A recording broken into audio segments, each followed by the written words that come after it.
이렇게 해서 오늘 와주신 모든 분께 감사 말씀드리고, 지금부터는 아까 우리 배영기 교수님이 학술위원장으로 제가 인척했습니다. 학술위원장님 주관하에서 햇빛은 강의를 듣도록 하겠습니다. 배 교수님, 그냥 해도 되겠습니다. 예. 박수로 환영해 주면 감사하겠습니다.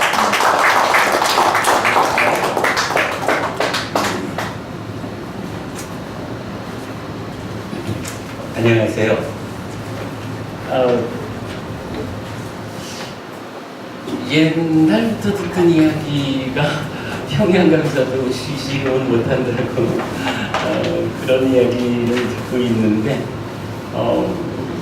뜻밖으로 위촉장을 받았습니다. 그야말로 제가 해피라는 이름으로 불리는 사람이고, 행복을 주제로 하는 포럼을 운영하시는 분들이 함께 해야 하는 필요성에 의해서 위촉장을 주셨다는 데 대해서 제가 아마도 이전에 저하고 좀 깊은 의논이 있었다면은 아직까지 제가 여러 가지 면에서 이런 일을 앞장서서 할 만한 조건을 갖추지 못했다라는 것 때문에 곤란하다라고 말씀을 드렸을 겁니다. 그런데 어떠한 의견이신지 몰라도 이렇게 대중 앞에서 위촉장을 받고 말았습니다. 글쎄 평양감사도 지시름은 못한다라는 말보다는 그냥 기왕 받은 거 호박인 어플채 들어왔다라는 생각으로 일단 제가 위촉장을 자진해서 좋은 마음으로 받도록 하겠습니다. 감사합니다.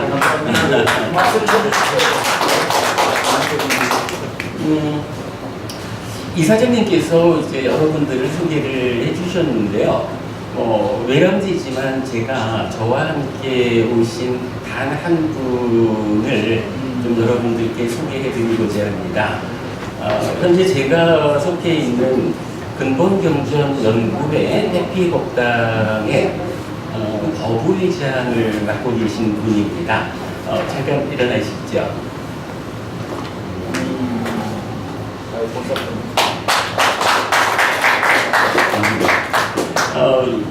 저희 그 법명을 짬띠라고 이름을 갖고 계시고요. 최관희 법님이신데, 사실은 또 좀 굉장히 특별한 이력을 갖고 계시는 분이지요.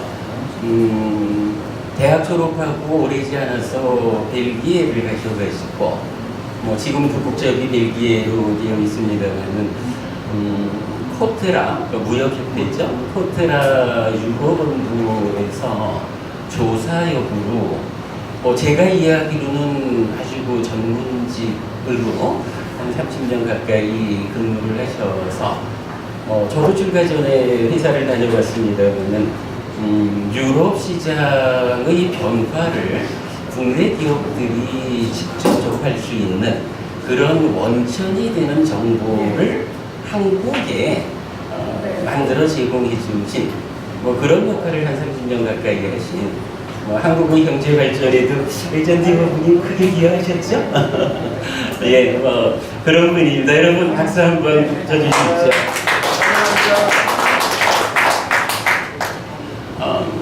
제가 저한테 주어진 시간이 50분이라고 하셨죠? 네, 50분 넘기지 않도록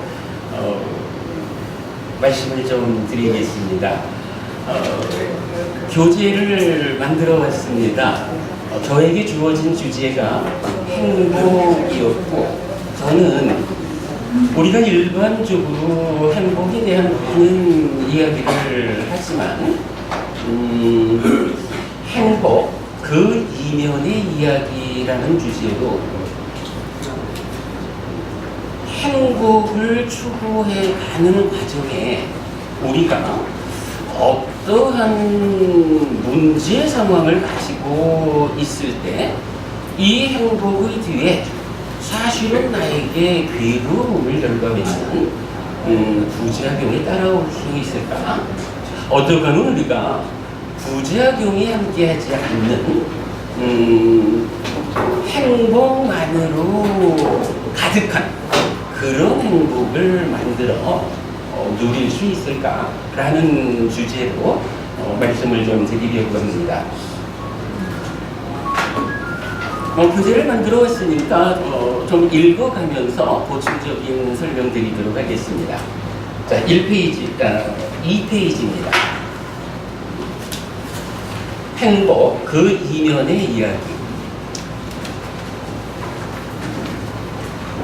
안녕하세요 여러분, 해피스님입니다. 행복문화 포럼에서 초청해 주셔서 이렇게 뵙게 되었습니다. 감사합니다. 여러분들께서 갈수록 괴로움은 줄어들고 행복은 늘어나는 향상의 삶을 사시기를 바라는 마음으로 이 자리에 왔습니다. 사실은 저희가 많은 사람들하고 만남을 가질 때 가장 즐겨 쓰는 표현이 이 표현입니다. 그대에게서 갈수록 괴로움은 줄어들고 행복은 늘어나는 그러한 삶, 그러한 향상하는 삶이 그대와 함께 하기를 바랍니다 라는 이야기를 저희가 가장 즐겨하고 있습니다. 이 자리에 참석해 주신 여러분들께서도 그렇게 갈수록 외로움은 줄어들고 행복은 늘어나는 향상하는 삶을 사시면 좋겠다라는 저의 바람을 일단 인사로 드립니다. 제가 해피 스님이다 보니 만나는 분들마다 행복한 스님이냐? 라고 물어봅니다. 조금은 어색함을 담아서 흥미로운 시각으로 쳐다보곤 하지요. 여러분도 그러신가요? 간단히 제 소개부터 드리겠습니다. 해피라고 쓰는 해피입니다. 먼저 한자로 된 해피는 풀해자와 저피자입니다. 풀해자는 아무래도 이해하다 이런 의미로 잘 안다라는 말이고요. 저피자는 피차 간에 나와 너 간에 이렇게 말하는 당신, 그대, 내 삶에서 마주하는 대상 이런 말이죠. 그래서 풀해자와 저피자를 붙이면 나 아닌 그대, 나와 너가 함께하는 이 삶에서 나에 대한 측면보다는 너에 대한 측면, 그래서 나 아닌 그대를 잘 알기라는 의미로 한자로 된 해피를 만들었습니다. 그리고 내가 나의 입장에서 그대를 보기에 앞서서 그대의 입장을 먼저 헤아리면 그대와의 관계에 불편이 없다. 즉 함께하는 삶에 괴로움이 따르지 않는다는 의미를 연결해서 알파벳 해피를 만들었습니다. 그러니 해피는 해피하면 해피하다.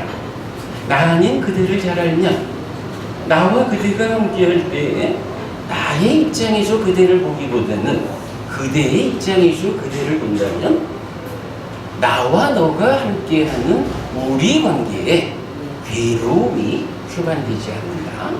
그래서 행복하다.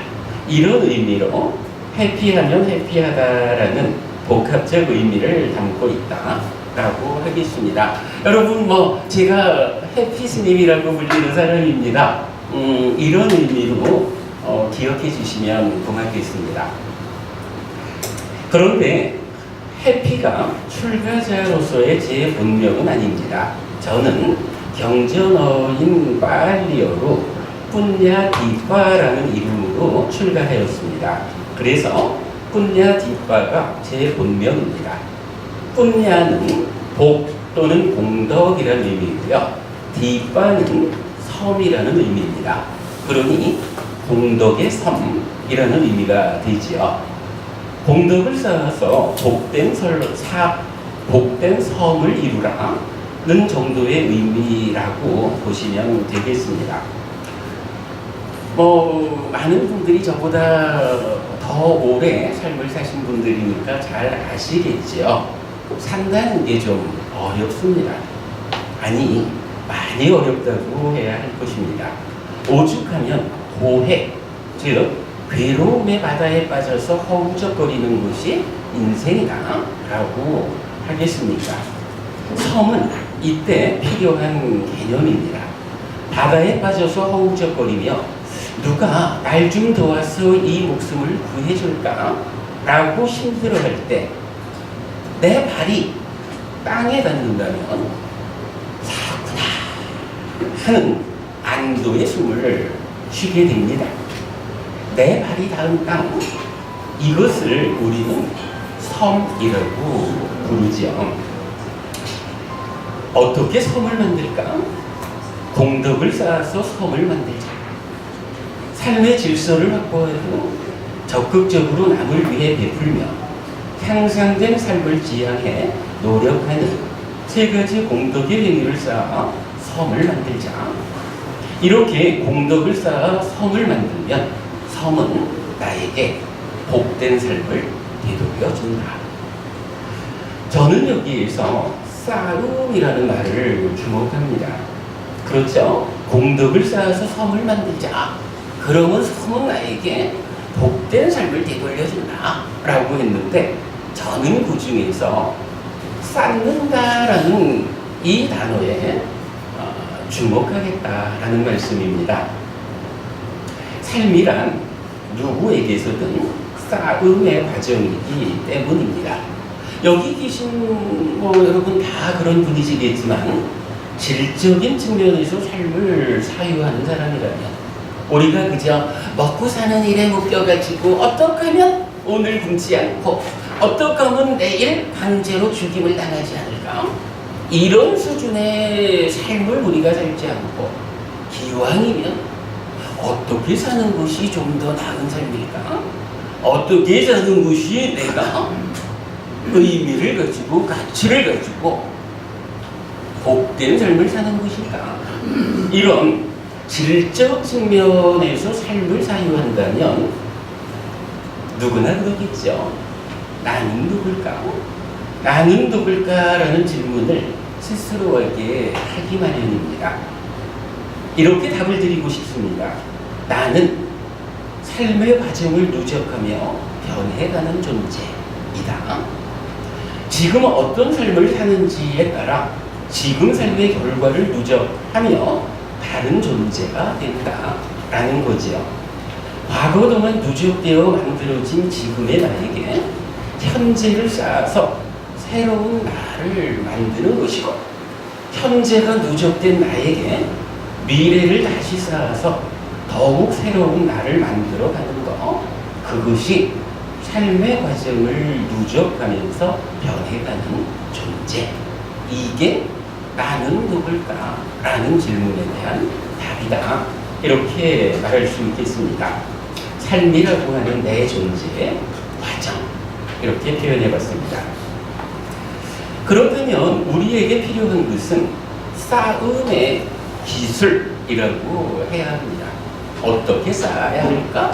무엇을 쌓아야 할까? 과거의 누적이야 지난 것이니 어쩔 수 없다. 이미 지나가 버린 삶에 대해서는 내가 지금 후회하고 내가 지금 어떤 방법을 동원해도 바꿀 수 없는 것이다. 지나간 삶은 결정되어 버렸다. 그러나 그 위에 지금 어떤 삶을, 어떤 것을 쌓아서 좀 더 나은 내 존재를 만들 것인가, 이 관점, 싸움의 기술이다. 갈수록 괴로움은 줄어들고 행복은 늘어나는 향상의 삶을 살기 위해서 지금은 어떤 것을 쌓고 미래에는 또한 어떤 것을 더욱 쌓아야 하는 것일까 라는 기술이다. 이렇게 싸움의 기술이라는 표현을 해봤습니다. 자, 이런 시각 위에서 오늘 주제 행복에 대한 저의 이야기 시작하도록 하겠습니다. 행복. 무엇이 행복일까요? 사전은 그 의미를 이렇게 알려줍니다. 1. 복된 좋은 운수. 2. 생활에서 충분한 만족과 기쁨을 느끼어 흐뭇함 또는 그러한 상태. 경전어인 파리어에서 행복은 수카라고 합니다. 고 또는 괴로움 또는 불만족 등의 의미를 가지는 두카라는 말의 반대말입니다. 그래서 락 또는 즐거움 또는 만족 등의 의미를 가집니다. 아무튼 행복이란 이런 겁니다. 괴로움이라는 것에 반대되는 말이고 즐겁다, 만족한다 이런 의미를 가지는 말이 우리가 지금 주제로 하고 있는 행복이란 단어의 의미다. 이렇게 보아야겠죠. 이제부터 저는 4개의 논점을 가지고 행복에 대한 저의 이야기를 진행해 보려고 하는데요. 자, 그 중에 첫 번째 논점입니다. 이렇게 적어 보았습니다. 그런데 고와 락은 배운합니다. 고멸, 괴로움의 소멸이 곧 락인 것입니다.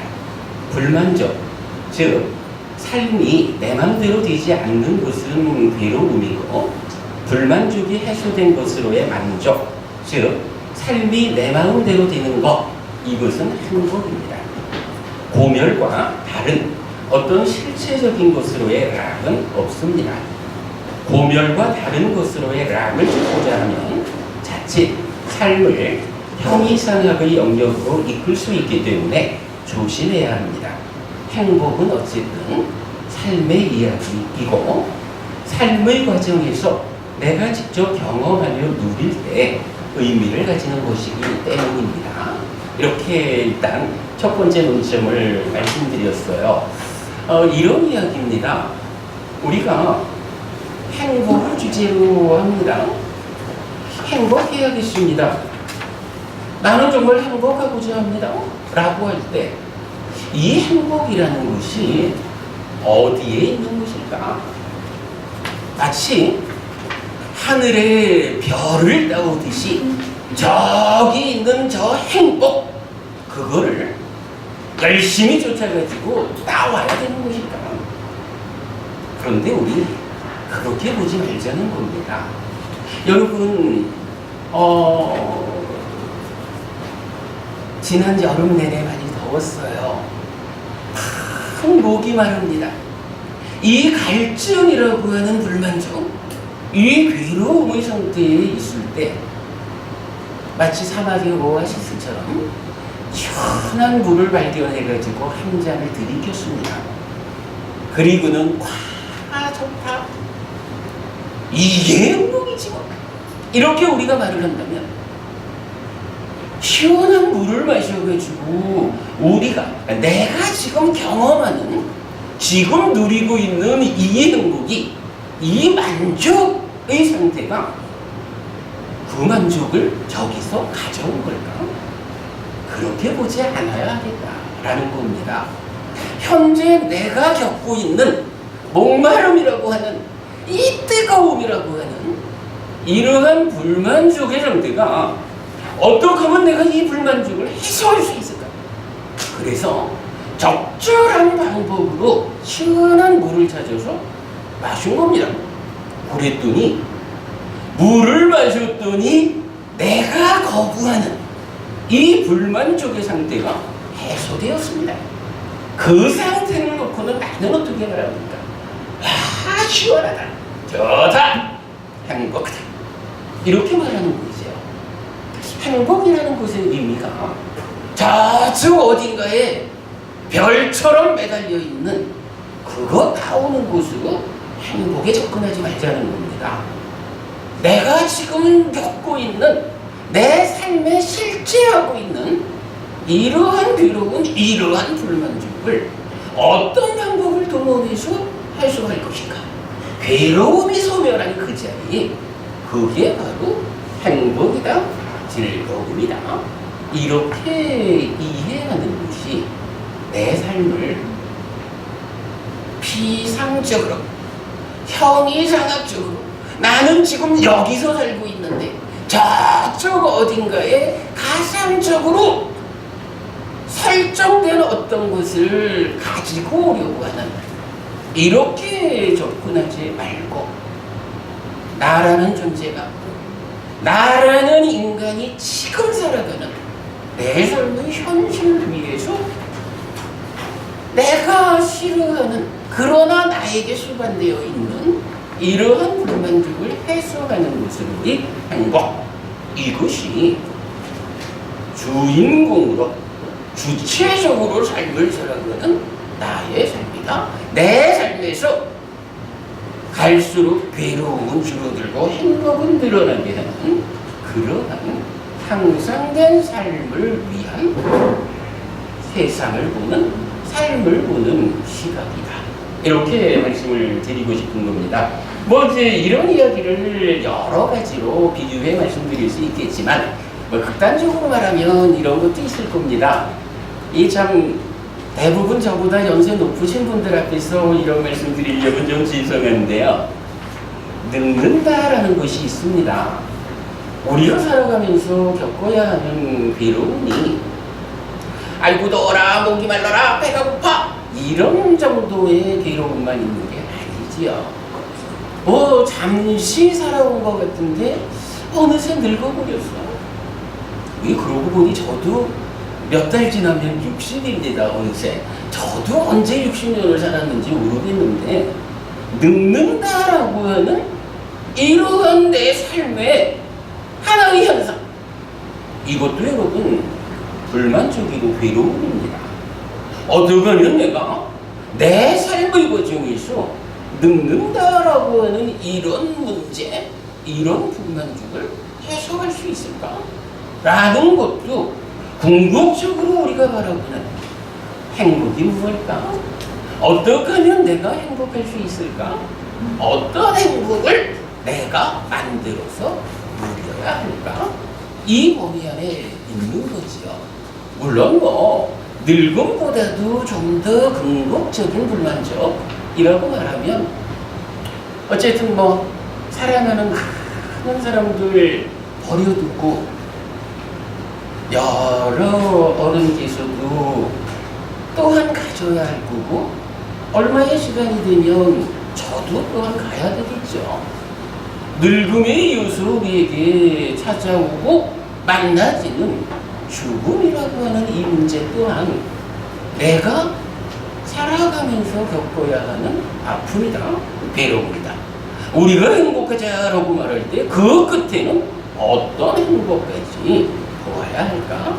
라고 하면 이렇게 늙고 죽는 일에서 벗어나는 방법은 없을까? 이런 데까지도 생각해 볼 수 있겠죠. 여러분, 교재에 제가 작은 그림을 하나 그렸습니다. 지금 말씀드린 이런 이야기, 행복이다라는 것은 괴로움과 대응하는 것이다. 내 삶의 몇 퍼센트를 괴로움으로 채우고 몇 퍼센트를 행복으로 채울까? 이런 측면에서 보면 삶에 대한 질적 수준을 주목하지 못하는 사람들이 좀 보편적으로 삶의 괴로움의 퍼센티지보다는 행복의 퍼센티지보다는 괴로움의 퍼센티지가 좀 높을 것이다, 이렇게 볼 수 있겠죠. 그러나 우리가 어떻게 하면 나의 삶에서 갈수록 괴로움은 줄어들고 행복은 늘어나는 이런 향상하는 발전하는 삶을 나에게 실현할까? 이렇게 주목하고 고민하는 삶을 살아가는 세월이 더해지면 어떠겠어요? 자, 그림이 위로 올라가면서 까만 부분은 줄어들고 하얀 부분이 늘어나죠. 글쎄, 어떤 존재 같으면 100% 까만, 우리가 보통 지옥이라고 말하는 그런 삶도 있을 거고요. 삶이 질적으로 향상하다 보면 나중에는 그야말로 100% 하얘진 100% 행복한 삶도 우리에게 실현될 수 있을 것이다. 저는 어쨌든 행복에 대한 4가지의 논점 중에 첫 번째 논점, 이렇게 말씀드리는 겁니다. 행복이라는 것이 저 하늘에 별 따오듯이 존재하는 내 삶을 떠난 형이상학적인 어떤 것이 아니다.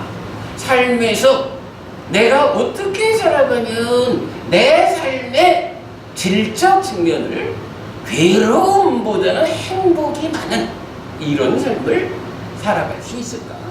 그러한 삶의 연장선 상에서 언젠가는 괴로움 제로, 행복 100의 삶을 어디서 나에게서 실현할 수 있을까? 네, 첫 번째 논점 그렇게 말씀드린 걸로 하겠습니다. 자, 한 페이지를 넘어가 보겠습니다.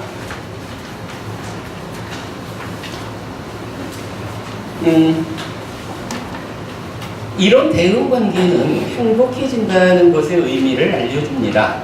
괴롭지 않아지는 것입니다. 그래서 갈수록 괴로움은 줄어들고 행복은 늘어나는 삶이 향상하는 삶이고 공부를 통해 실현해야 하는 삶의 방향인 것입니다. 그래서 행복 이야기는 괴로움에 대한 이야기로부터 시작해야 합니다. 국화, 즉 고는 세 가지 성질의 측면으로 분류되는데 고고성, 행고성, 괴고성입니다. 삶에서 직접 겪는 구체적 괴로움과 생겨나는 과정의 문제에 따르는 불만족, 그리고 생겨난 상태를 유지하지 못함에 따르는 불만족의 세 가지 분류입니다. 특히 고고성, 삶에서 직접 겪는 구체적 괴로움은 생로병사 사고에 이어 원증해고, 애별리고, 구부듣고, 오치온고가 더해진 팔고, 그리고 수비고문의 슬픔, 비탄, 고통, 고뇌, 절망이죠. 그리고 모든 괴로움 덩어리 등으로 다양하게 알려집니다. 여기는 자세한 내용을 설명하려는 건 아닙니다. 그냥 괴로움이라는 게 이렇게 다양하게 설명되고 있다라는 것만 보여드리는 거고요. 그 밑에 이제 몇 가지 설명드렸는데 넘어가고요. 5페이지로 가겠습니다. 5페이지 두 번째 단락입니다. 자, 앞에서 괴로움이라는 게 이렇게 다양하다라고 말씀드렸거든요. 마찬가지로 수카, 즉 행복도 다양하게 알려줍니다. 각각의 괴로움에 대응해서 행복도 함께 정의되기 때문인데 고활하게 힘겨루기로서 삶의 질적 수준이 결정된다고 할 수 있습니다. 그러니까 살면서 내가 어떤 것을 경험할까? 괴로움을 경험할까? 행복을 경험할까? 요 두 가지 중에 내가 어떠한 삶을 살아내느냐에 따라서 괴로움이 나를 장악한 그런 삶을 살 것이냐, 행복이 괴로움을 밀쳐내고 나를 북돋우는 그런 삶을 살 것이냐, 고활하게 힘겨루기, 이렇게 표현해 본 거죠. 행복은 우선 물질의 영역에서 소유를 기준으로 정의됩니다. 5가지 소유적 사유의 대상이 있는데 원하고 좋아하고 마음에 들고 사랑스럽고 소유적 사유를 수반하며 매혹적인 보이는 것들, 들리는 것들, 냄새 맡아지는 것들, 맛보아지는 것들, 느껴지는 것들이고, 요거 여러분 우리 보통 말하는 안이비설신의 오감이고, 그 오감의 대상이 색성형 및 촉이라고 하는 거죠. 보이는 거, 들리는 거, 냄새 맡아지는 거, 맛보아지는 거, 느껴지는 거. 요것이 몸으로 살아가는 우리 존재가 세상을 만나는 방법인 거죠. 자, 그랬을 때 이렇게 5가지가 있다. 그리고 이런 5가지 소유적 사유의 대상을 조건으로 생겨나는 즐거움과 기쁨이 있는데 이것이 행복이다. 쉽게 말해서요, 괴로움이라는 게 할 줄이 나서 미치겠어요. 이런 괴로움이 있었잖아요. 배가 고파서 미치겠어요. 이런 괴로움도 있거든요. 근데 이런 괴로움의 대응하는 상대 쪽에 어떤 행복이 있을까라고 하니까 기본적으로 몸으로 세상을 만나는 영역, 그래서 보이는 것 중에 좋은 거를 내 거 하면 우와 좋아 이래 되는 거지요. 뭐 들리는 거 가운데 내가 그래도 야 내가 최소한 베토벤은 들으면서 살아야 안 되겠니? 뭐 이래 말하는 들리는 것 중에 좋은 거를 가지면 이 좋은 들리는 것이 나를 행복하게 해주는 거죠. 냄새 맡아지는 것 중에 우리 여자분들 향수 뿌리시는지 모르겠어요. 그죠? 냄새 중에는 어디 좋은 거.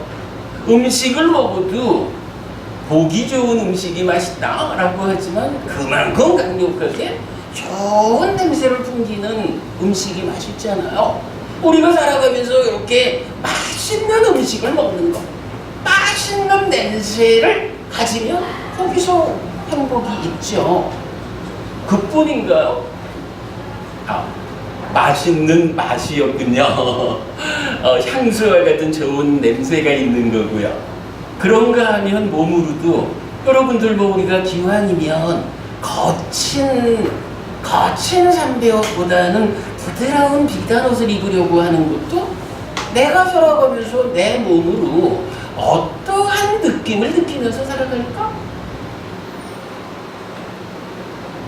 사람들이 다 그렇지요. 뭐 기왕이면 거친 손을 잡는 것보다는 부드러운 손을 잡으면 좋다. 이런 느끼는 거. 여러분 사실 생각해 보면요, 우리가 일반적으로 행복하다, 참으로 기쁘다라고 말하는 게 이거예요. 보이는 거 중에 마음에 드는 거 좋은 거 보면서 살고, 들리는 거 중에 좋은 거 들으면서 살고, 냄새 맡아지는 것 중에 좋은 거 냄새 맡으면서 살고, 맛보아지는 것 중에 좋은 거 맛보면서 살고, 느껴지는 것 중에 좋은 거 느끼면서 살고, 이게 행복한 삶이지요. 여러분 우리가 열심히 일해서 돈 벌면 그 돈 가지고 뭐 하나요? 의식주의 문제로부터 결국은 이 몸이 원하는 색성향 미촉이라고 하는 이 5가지를 충족시켜주면서 충족해주는 만큼 나는 행복하다. 이렇게 사는 거잖아요. 뭐 몇 년 전에는 그러한 형편이 되지 못하는 분을 주제로 하는 오감 불만족 이런 책도 있었죠. 어쨌든 우리가 보면 행복하다라는 것의 기본적인 의미가 거기에 있는 것 같아요. 그런데요,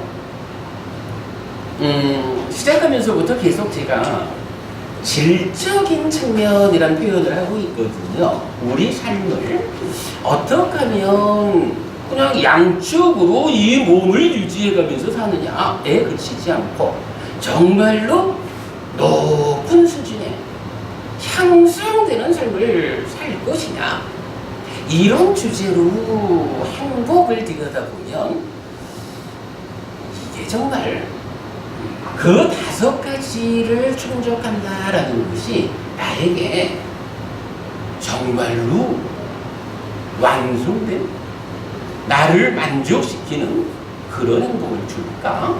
라는 데서 보면 우리가 그렇게 만족할 수는 없을 것 같아요. 그래서 이제 논점 2라고 해서 2번째 과정으로 주제를 좀 넘겨보려고 합니다. 자, 읽어보겠습니다. 그런데 이런 행복이 사람들이 경험할 수 있는 최상의 행복은 아닙니다. 여러분들이 정말 잘 봐야 됩니다.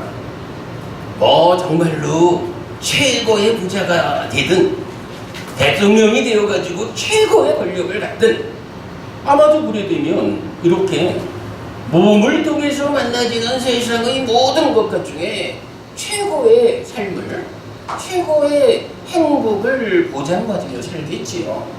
그러나 글쎄, 한국에서는 이건희 회장께서 최고 부자인가요? 그분이 현재 정말로 행복한 삶을 사실까? 문재인 대통령께서 이제 취임하고 몇 달이 되셨습니다만은 그분께서 정말로 그렇게 행복한 삶을 사실까? 누구죠? 미국의?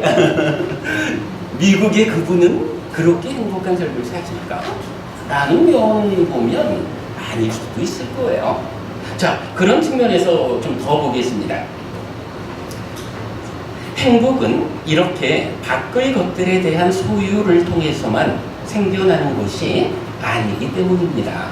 행복은 자기의 내면으로 관심을 돌릴 때도 생겨납니다. 여러분 주목하셔야 됩니다. 몸으로 만나지는 몸 밖의 세상을 상대로 우리가 행복한 삶을 실현하자라는 것만큼이나 우리가 보아야 하는 것, 이 표현입니다.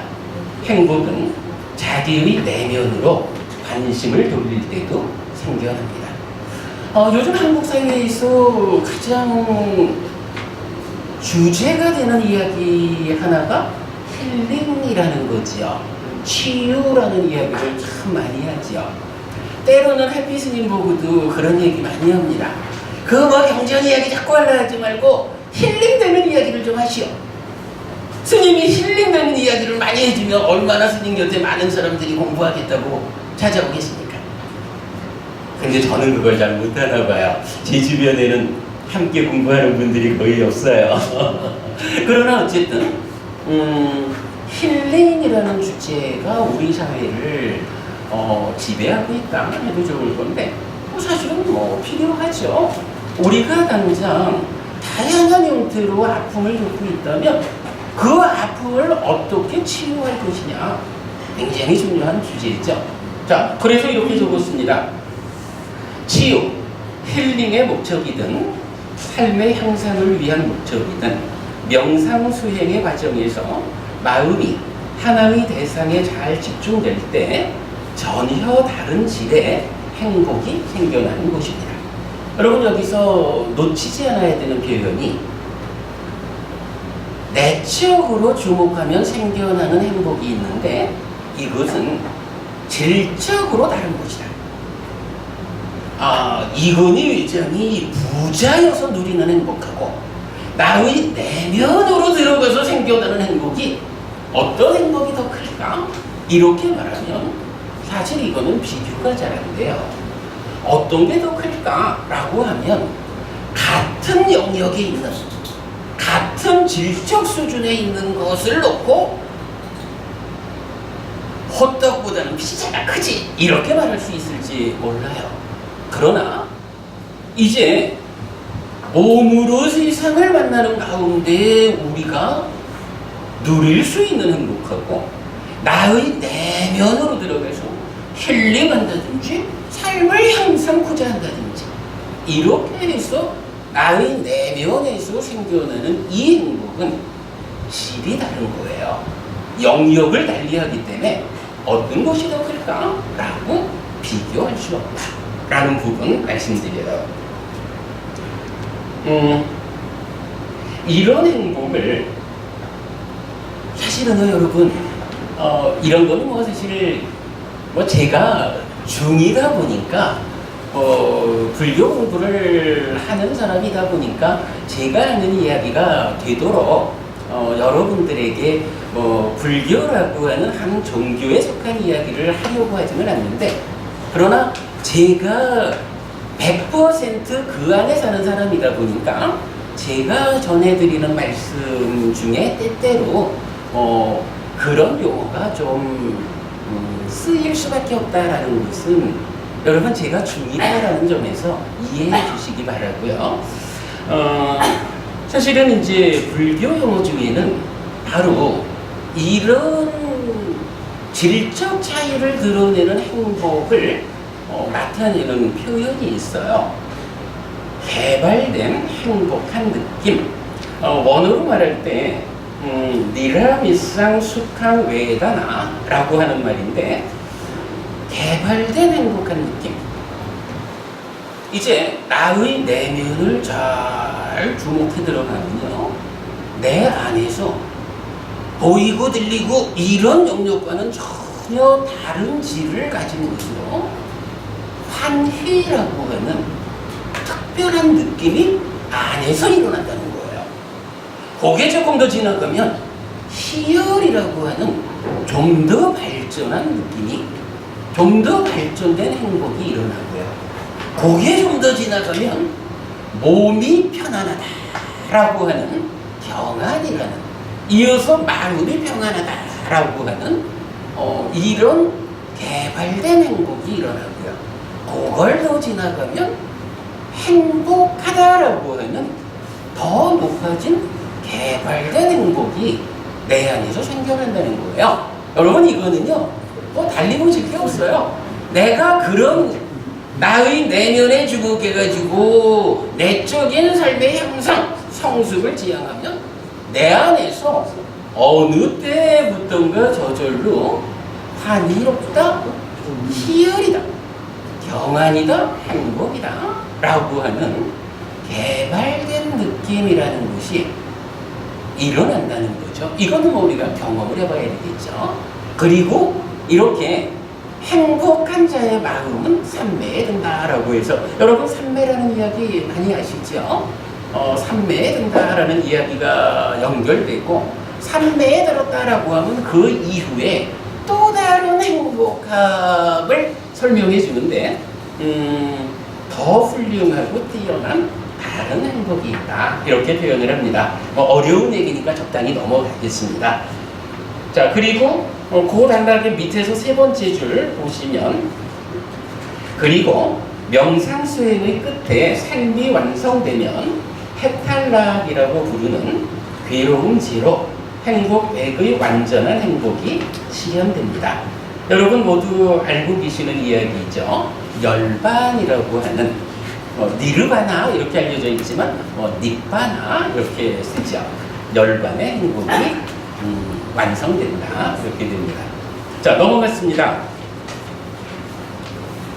그렇다면 과정의 행복들은 괴로움이 줄어드는 만큼 행복이 커지는 대응 관계 가운데 향상하는 과정이라고 해야 합니다.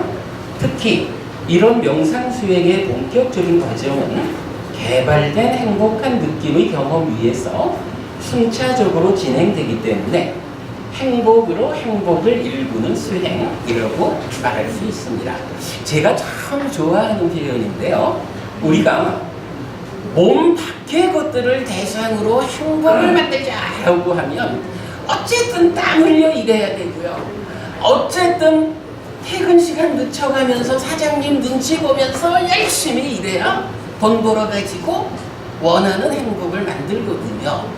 그런데 나의 내면을 주목해가지고 내 안에서 개발해내는 이러한 행복은 일단 그 자리에 접근하기만 하면 그다음부터는요 행복이라는 게 차츰 높아지는데, 시작된 그 자리부터가 이미 행복한 상태를 토대로 해가지고 더 높은 행복을 만들어가는, 이것이 나의 내면을 주목함으로써 안에서 일궈내는 행복이다, 이런 이야기예요. 그래서 제가 표현을 그래 한 겁니다. 참 제가 좋아하는 표현인데요. 행복으로 행복을 일구는 수행, 이렇게 요즘 우리 사회에서 명상이라는 말을 많이 하죠. 그 명상, 이렇게 말할 수가 있겠습니다. 괴로움과 행복은 이렇게 함께 하면서 삶의 질적 수준에 따라 그 구성비가 결정됩니다. 그래서 괴로움에 치우친 지옥이라고도 하고 짐승이라고도 하고 악이라고도 하는 그런 삶도 있고, 인간 수준의 구성비도 있고, 인간보다는 훨씬 행복으로 치우친 하늘 세상의 삶도 있는 것입니다.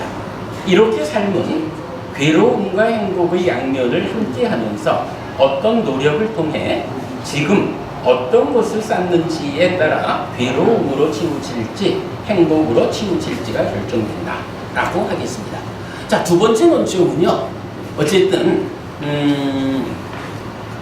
괴로움과 행복이 이렇게 대응하는 것인데, 그 중에 괴로움이 어떤 것이 있을까를 살펴보고 나서 그 대응점에 있는 행복을 보니까 이 행복이 몸으로 세상을 만드는 영역의 행복도 있지만, 그보다는 나의 내면에 주목함으로써 생겨나는 전혀 다른 질의 행복이 있다. 그래서 몸으로 만나는 행복의 최고를 인간이 경험할 수 있는 최고의 행복이다라고 보지 않아야겠다. 이 부분을 말씀드린 거 두 번째 논점이었습니다. 자, 이제 논점 3번으로 넘어가 보겠습니다. 여기서는 제가 조금 불교적 이야기를 해야 합니다. 한편 인류의 큰 스승이자 불교의 교주인 서가모니는 여러 가지 방법으로 깨달음을 선언하는데 그 중에는 이런 선언도 있습니다. 비구들이여, 만일 내가 이와 같이 네 가지 요소의 매력을 매력이라고, 위험을 위험이라고, 해방을 해방이라고 있는 그대로 수승한 지혜로 알지 못하였다면 나는 신과 마라와 범청과 함께하는 세상에서 사문 바라문과 신과 사랑을 포함한 우리를 위해 위없는 바른 깨달음을 깨달았다고 선언하지 않았을 것이다 라고 말해요. 이게 여러분 다 알고 계시는 불교의 교주이기도 하고 인류의 큰 스승이죠. 서가모니라고 하는 이 스승이 나는 깨달았는데 어떤 것을 깨닫고 나서 내가 깨달았습니다 라고 선언을 했는가, 이런 주제로 전해지는 몇 개의 경전 중에 태반을 넘게 차지하는 이야기. 여기서 여러분 이런 표현이 나옵니다. 매력, 위험, 해방. 이렇게 매력과 위험과 해방이라는 주제에 대해서 분명히 알고서야 나는 비로소 깨달았다라고 선언했다, 이렇게 말하는 거거든요. 요 내용을 좀 보는 일이 오늘 행복 그 이면의 이야기의 본격적인 주제다라고 말할 수 있겠습니다. 자, 그러면 매력, 위험, 해방의 의미는 무엇일까? 사전적 의미 보았습니다. 매력, 명사예요. 사람의 마음을 잡아끄는 힘입니다. 위험, 해로움이나 손실이 생길 우려가 있음 또는 그런 상태. 해방, 구속이나 억압, 부담 따위에서 벗어나게 함. 서가모니의 이 선언은 지수, 화풍, 사대 등의 존재들에 대해 하나의 관점을 제시합니다. 존재하는 것들은 제각각 매력이 있어서 사람의 마음을 사로잡아 끌지만 그 이면에는 위험이 도사리고 있어서 해로움이나 손실이 생길 수 있기 때문에 잘 보아서 매력 뒤에 숨어있는 위험에 떨어지지 않는 해방된 삶을 살아야 한다. 요 의미를 말해줘요. 살아가면서 우리가 만나는 다양한 것들이 그 자체가 가지고 있는 성질이 우와 좋은 거네 라고 나를 잡아 끄는 그런 특성을 갖고 있다는 거예요. 근데 요거요, 그렇게 잡아 끄는 것만 주목해가지고 붙잡으려고 하다 보면 그 이면에 그것 때문에 생겨나는 위험하다, 괴로움이다 라는 것이 그런 부작용이 함께 한다는 거예요. 그래서 현명한 자라면 이렇게 매력적인 것들을 대할 때 그 뒤에 함께하는 부작용의 문제를 함께 보아서 어떻게 하면 내가 부작용 없이 요 매력적인 것을 누릴 수 있을까? 그렇게 접근해야 한다. 물론 그렇다고 부작용이 무서워가지고 그 매력적인 거 가지려 하지 마, 이렇게 말하는 건 아니에요. 살아가면서 우리가 좋은 게 있으면 내 거 해야지요. 어떤 행복을 내 거 하느냐 이런 차이는 있지만 사실은 살아가면서 우리가 좋은 거 모두 다 팽개치는 삶을 살아라, 이렇게 말하면 곤란하죠. 다만 중요한 것은 이렇게 좋은 것들을 내가 갖고자 한다면 조금 더 들여다보아야 합니다. 이 좋은 것 위에 어떤 위험, 어떤 괴로움이라는 부작용이 함께 숨어 있어가지고 나를 힘들게 할까? 그러니 내가 어떻게 하면 이런 숨어있는 부작용, 괴로움의 문제를 배척하고 그것으로부터 해방된 상태로 이 좋은 거를 누릴 수 있을까? 이런 방법을 말해주고 있다. 서가모니라는 이 스승은 바로 그런 우리 삶에 관여하는 모든 점들에 대해서 부작용 없이 해방된 상태로 그를 누리는 그 방법을 찾아내고서는 비로소 깨달았다라고 선언했다. 이렇게 말하는 거죠. 자, 그 관점을 쭉 좀 설명하고 있습니다. 자, 여기서 이제 7페이지 중간에 보겠습니다. 어쨌든 뭐 이게 행복 그 이면의 이야기 숨어 있는 거를 보자라는 이야기인데요. 중간에 보면 제가 이사장님 제가 이런 표현을 하나 적어봤습니다. 예, 예. 뭐냐 하면요. 자, 별표하고 타이프 형태로 쓴 글이죠. 이 관점은 우리 사회의 측면에서도 중요합니다. 물질 만능의 시대를 맞아 물질에 의한 만족을 누리기 위해 그 매력에만 붙잡히고 위험을 보지 못함에 의해 나의 삶은 피폐해지고 사회는 불안해집니다.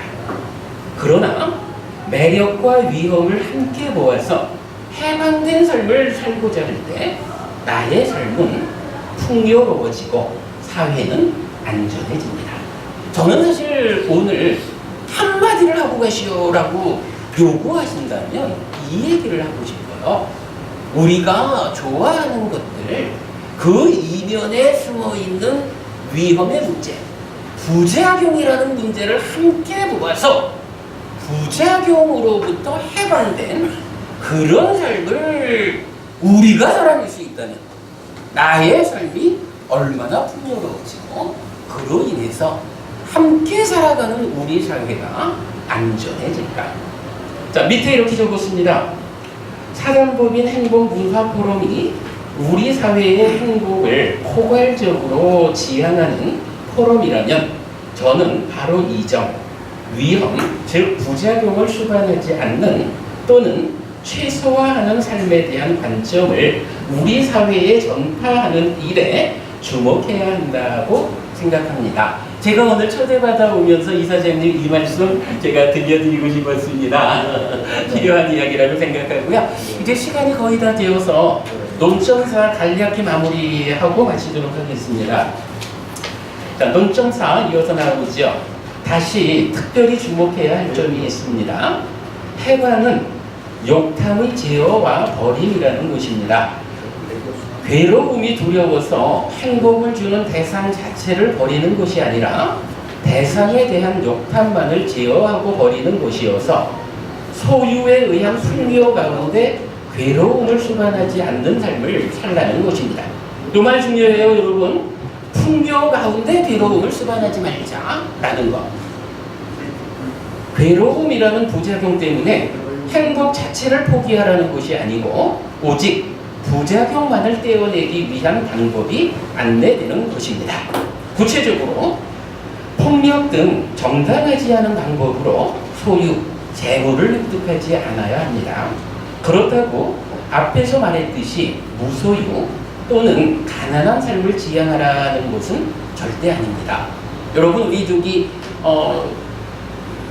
해방된 삶을 살자 이래가지고 청빈 낙도 일어나요? 저기 뭐 바늘 매달아가지고 낚싯대를 들이우는 뭐 이런 삶을 살자라는 게 현명하다고 할 수 없습니다. 우리가 물질이 이렇게 풍요로워진 세상에서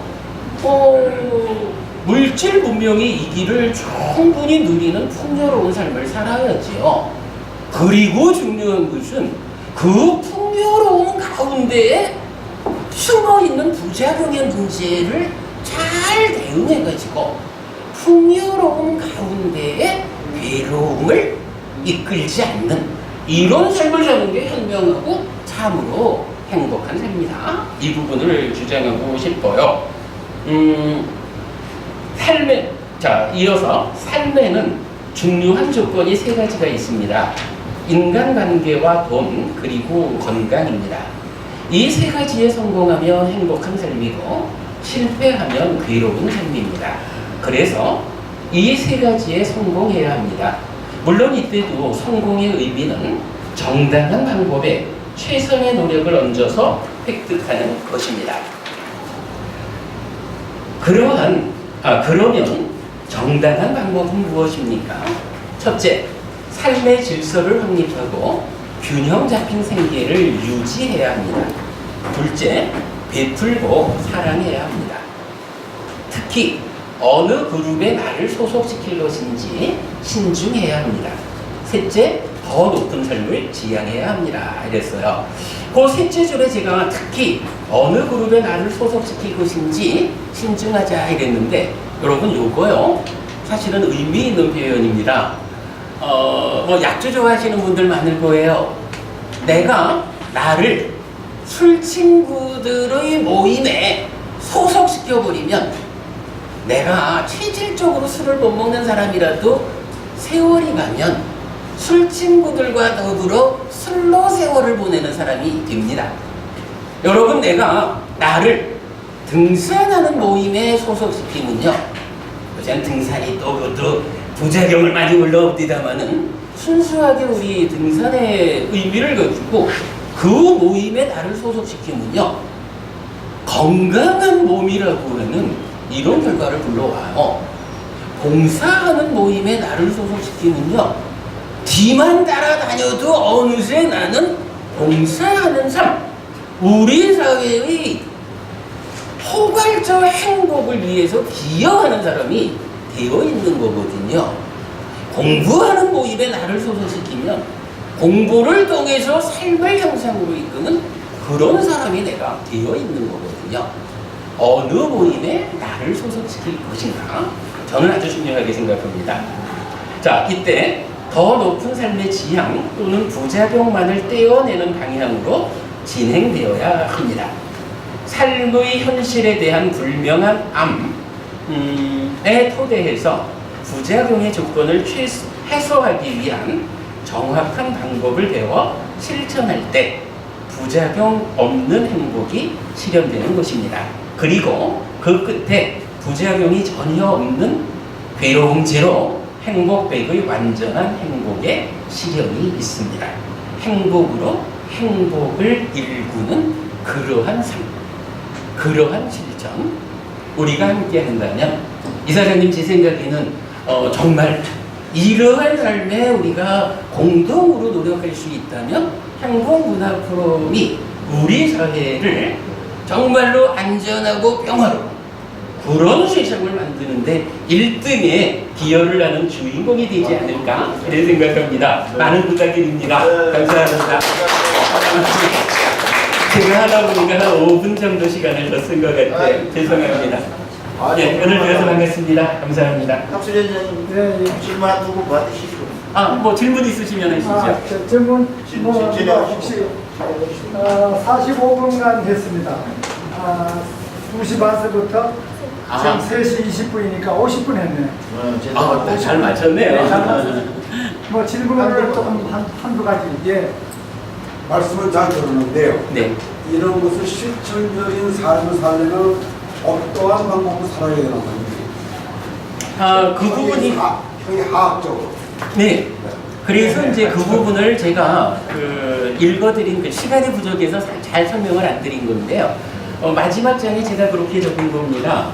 그러니까 정당한 방법에 최선의 노력을 얹어서 부자 되자 이런 식으로 표현을 하고 있는데, 이때 그럼 정당한 방법이 무엇일까라고 하니까, 첫째로는 일단은 내가요, 이게 아무리 세상이 어떠니 해도 그 출발 자리는 나잖아요. 내가 온전한 나들로서 구성된 사회는 온전한 사회가 되고요, 온전치 못한 나들로 구성된 사회는 온전치 못한 사회가 되거든요. 그래서 저는 그렇게 말합니다.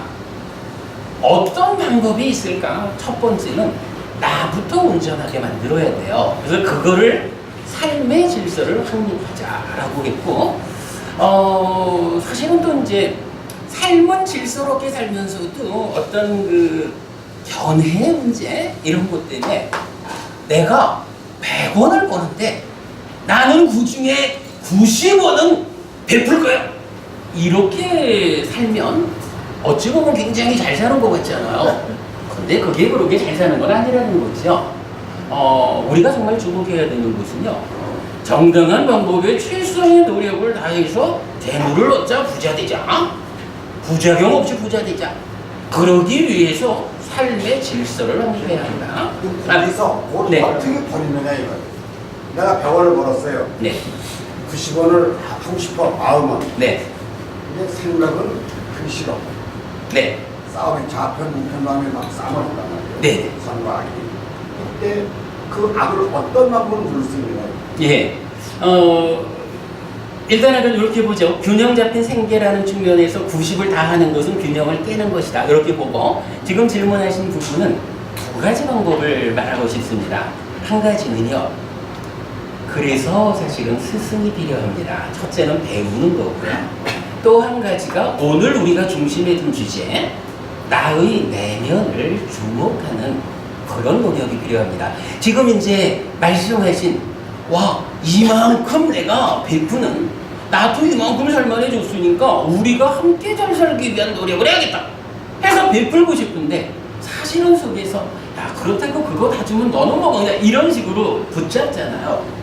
이때 할 수 있는 방법은 내가 내 자신을 들여다보는 거예요. 그래서 내 안에서 내가 배워 알기로는 100을 벌었다면 그 중에 한 20개, 30개 정도는 베풀면서 살아야 맞는 것 같은데 그렇게 해야겠는데 내 안에 한쪽 마음이 야 20개 너무 많어 5개만 해 이러든가 아니면 야 지들이 알아서 하려고 그러지 내 건 내가 가져야지 뭐 이런 마음들이 작용을 하고 있잖아요. 이걸 나의 내면을 주목하는 노력이 없으면 그냥 그 마음에 끌려가서 할 일을 못하는 거예요. 근데 나를 주목하는 이러한 노력을 하면 이제 내 안에서 이런 반대 세력들이 반대하는 마음이 작용하고 있다라고 보아낼 때 그러나 내가 스승에게서 여기서 스승은 저 같으면 부처님이 스승이고요. 뭐 천주교 기독교 신자분들께서는 예수님이 스승이시겠죠. 뭐 우리 사회에 다양한 스승들이 계시잖아요. 그러면 그 스승들로부터 배워 아는 삶의 기준이 있고 그 기준에 견주어가지고 마음아 너 그렇게 말하는 것을 이기적이라고 인색하다 하고 자기주의적이라고 한다. 그거 내려놓고 요만큼은 내가 베풀어야 사회가 평화로워지고 크게는 그것이 나를 도와준다. 뭐 요렇게 제어할 수 있을 때 실천 가능하죠. 답변이 되었을까요? 그런 스승이 있느냐가 문제예요. 주변에 많아요. 예. 근데 어찌 보면요. 이제 여기 계신 어른들께서 우리 사회에 그런 스승의 역할을 해주셔야 되지요. 그러지 않겠습니까? 아까 뭐 소개하실 때 보니까 다 우리 사회의 어른들이시고 그렇게 해야 될 것 같습니다. 네, 뭐 또 다른 질문 있으신가요? 네. 강의를 듣기는 상당히 내일의 본인의 주관적 같은 행복을 위한 노력 측면이 아마 전에 말씀 많이 해주신 것 같은데 제가 혹시 이런 측면 한번 생각해 볼 수 있잖아요. 나의 행복을 위한 가족이나 친구나 이웃의 그 역할, 기능은 어떻게 생각할 수가 있는지 한번 말씀해 주시죠. 그게 한 장 앞에서 제가 이렇게 읽어드렸어요. 그러니까 7페이지 제일 아래쪽에서 읽은 게 삶에는 중요한 조건이 3가지가 있습니다. 인간관계와 돈 그리고 건강입니다. 이렇게 말했거든요. 고백하겠습니다. 이거 제 얘기 아닙니다. 제가 그 불교 경전을 통해서 공부한 내용입니다. 그러니까 해피스님 개인이 뭐 가서 보니까 해피스님이란 그 양반 뭐 행복 얘기를 하면서 야 인간관계를 잘 가져야 돼, 돈 잘 벌어야 돼, 건강해야 돼 이런 얘기나 하고 있더라. 그게 뭐 불교적일까? 이렇게 저를 비난할 수도 있어요. 그래서 제가 고백하는데 이 이야기가 저의 이야기가 아니고 사실은 경전에서 부처님이 알려주는 이야기인데 이걸 어떻게 봐야 되냐 하면 내가 살아가는데 나의 삶을 행복으로 이끄는 조건들이 있다는 거예요. 다양한 조건이 있겠죠. 그러나 그 중에 가장 강력하게 내 삶을 실패하면 괴로움으로 이끌고 성공하면 행복으로 이끄는 세 가지 조건이다. 그 중에 첫 번째가 인간관계라고도 안 나와요. 경전은 아예 친척의 성공, 친척에 대한 실패 이렇게 나오는데 지금 이제 질문하신 그 부분은 내가 나를 세워야 합니다. 근데요, 내가 스스로 온전하게 서서 행복한 삶을 함께 살아가려면 나를 조건 지우는 것으로의 인간관계, 돈의 문제, 건강의 문제 이런 것들이 성공적으로 함께 해야 한다는 거예요. 그럼 이제 지금 질문하신 가족의 문제, 친척의 문제 이런 분들하고는 어떻게 보아야 합니까? 아니, 내가 행복하려면 나를 조건 지우는 그들이 병 걸리고 가난해지고 감옥 가고 이렇게 그들의 삶에 실패가 따르면 내가 그들의 실패의 연장선상에서 나도 힘들어져요. 그리고 꼭 뭐 가족뿐만 아니라 오늘 우리가 이렇게 이제 행복문화포럼이란 이름으로 함께 배웠습니다만은 살아가면서 하나의 지향을 가지고 우리 사회에 기여하자 이렇게 함께하는 분들 가운데 많은 분들이 각각의 삶에서 성공적인 삶을 살아가는 분들로 우리가 꽉 채워진다면 이 안에서 우리가 함께하는 그것만 가지고도 얼마나 내 삶에 도움이 되겠습니까? 나한테 힘이 되죠. 그러나 함께하는 우리가 대부분 삶에서 실패한 이런 분들이 모여있다라고 하면 열심히 더 도와드려야 되는데 남들 힘이 되나? 이런 측면이 되겠죠. 그래서 이게 적절한 답변인지는 모르겠지만요. 그런 가족들, 친지들, 이분들이 그들이 행복한 삶을 살 수 있도록 내가 힘껏 노력해야 됩니다. 도와드려야 되고 내가 그렇게 그들을 위한 힘으로 역할할 때 그들의 성공된 삶이 내 삶을 행복으로 이끌어주는 가장 큰 조건으로 함께 하거든요. 이렇게 답변 드린 거로 하겠습니다. 그럼 요 정도 가지고 네, 우리 교수님. 네. 지금 저 7페이지 그 밑에 삶의 중요한 요소 세 가지. 네네, 7페이지.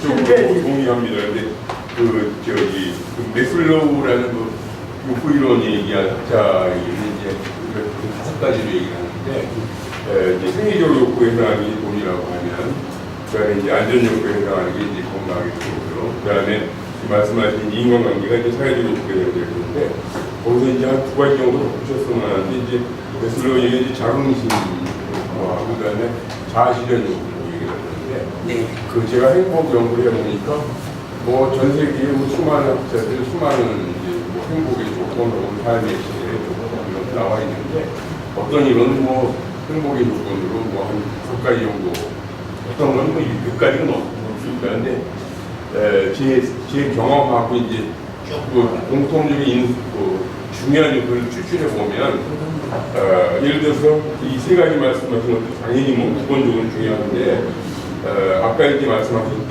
좀 더 고차원적인 열반의 다른 수준의 행복으로 가려면은 이 3가지에다가 예를 들어서 뭐 자아실현 욕구에다가 뭐 자기가 좋아하는 일을 할 수 있는 저는 이제 개인적으로 노래를 좋아하는데 어떨 때는 뭐 노래방에서 2시간, 10시간 독특한 교수가 전혀 뭐 10시간 하고 다음날 또 알아서 몸이 다른 친구가 전화해서 6시간 하는 수도 있습니다. 6시간을. 근데 저는 전혀 뭐 좋아하는 일을 하니까 피곤하지도 않고 또 노래를 뭐 10시간 하고 오면 자꾸 평소에 뭐 2시간 걸리는 분량이 30분이 이렇게 되고 몸이 익숙해져야 되는 거지. 그래서 이제 그런 걸 보면은 이 자아실현적인 그 자기가 좋아하는 일 그런 것들이 이제 여기 포함되면 예, 뭐 맞는 말씀입니다. 제가 이제 그 말씀에 조금만 덧붙이자면 사실은 제가 오늘 되도록 불교적인 이야기를 안 하려고 하다 보니까 이제 요 3가지를 말씀드렸는데 경전은 사실은 요 주제의 연장선상에서 5가지를 말해줘요. 근데 교수님 말씀하신 내용을 아마 포괄하고 있지 않을까 싶은데 요 3가지에 더해가지고 4번째로는 제가 계속 말씀드리는 삶의 질서로, 그러니까 질서로운 삶을 살아야 한다라는 거고, 5번째가 견해를 말해요. 그러니까 세상을 보고 존재를 보는 시각이죠. 이 시각이 잘못되면 삶을 엉뚱한 데로 이끌죠. 그래가지고 이렇게 5가지의 조건을 말하면서 이제 요거를 어떻게 말하느냐. 지금 여기 나와 있는 3가지, 인간관계와 돈과 건강이라는 3가지 조건은 이 몸으로 살아있는 동안에 작용하는 조건이라는 거예요. 그런데 우리가 저기 죽은 다음에 또 사나마나 하는 데는 얘기가 많지만 불교적으로는 윤회를 하니까 4번째, 5번째 질서로운 삶과 세상을 보는 올바른 시각을 가질 것, 요 2가지는 이 몸으로 살아있는 동안에도 삶을 행복으로 이끄는 조건이지만 죽은 다음에까지 영향을 주는, 그러니까 앞에 3가지는 실패한다고 해서 그것 때문에 지옥까지 갔는데요. 그런데 삶이 질서롭지 못하고 견해가 잘못되면 그것 때문에 지옥 간다는 거라. 실패해도 별 문제가 아니지만 살아서 힘드니까 문제지만, 그러나 3가지에서는 실패하더라도 삶이 질서롭고 견해를 바르게 가지면 그것 때문에 죽어서 하늘에 태어난다, 이렇게도 말을 하거든요. 그러니까 그런 5가지 포괄적인 조건으로 우리가 이제 좀 말씀을 나눠보면 포함이 되지 않을까 싶습니다. 좋은 말씀 감사합니다. 자, 우리 예. 오늘 아주 좋은 말씀 많이 드리고, 이제 아무래도 그 불교 견전의 기를 바탕에 두고 말씀하신 것 같은데, 네네. 옛날에 이제 유교적인 사상에서 보면은 네. 공자께서도 삼락을 얘기하셨고, 맹자께서도 삼락을 얘기하고, 또 노자도 또 삼락을 얘기했습니다. 그것도 결국은 삼락이라는 게 행복이라는 뜻인데, 네네. 그 공자가 그 논어에서 이게 하기 싫으시는 구경들과 유지 나오는 것도 맹자는 특히 이제 천하의 영예를 얻어서 이렇게 교육하는 게 즐거웠다고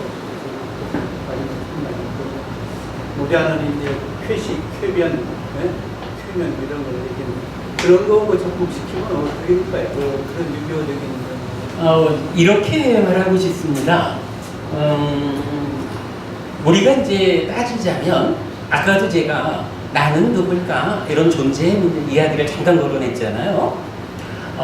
나라고 하는 존재를 그냥 어떤 형태로든 내가 사는 거예요. 이렇게 나라는 존재가 전제되고 내가 세상과 함께 살아가는 이 영역이 사실은 우리 사는 삶의 거의 전부죠. 이 영역에서는 세계적인 종교라고 말하면 불교도 기독교, 천주교, 이슬람, 유교, 도교 다 세상에 인류 역사상 참 큰 스승이었다라는 분들, 그래서 역사에 기억되고 있는 그분들은 대개가 그러니까 나라고 하는 이 존재가 세상과 더불어 살아가는 가운데 어떻게 하면 잘 살 수 있을까, 이런 주제에서 대부분 일치하는 가르침을 주지 않나 싶어요. 지금 말씀하신 삼락이라든가 이런 부분들도 대부분은 부처님이 말씀하시든 예수님이 말씀하시든 마호met 말씀하시든 어쨌든 우리가 더불어 행복하게 살아야 됩니다, 이런 개념에서는 유사하기 쉽고, 불교가 이제 조금 특별한 점이 있다면 이 나라는 존재가 세상을 사는데 나라는 이 존재는 무엇일까? 이 존재의 내재한 문제는 어떻게 해소해야 할까? 이런 점에서 이제 종교들마다의 차이가 있겠죠. 그런 정도로 보시면 어떨까 싶습니다. 제가 잘 모릅니다. 자, 우리 크게 박수 한번 쳐주십시오. 감사합니다. 고맙습니다. 조금 더 있습니다.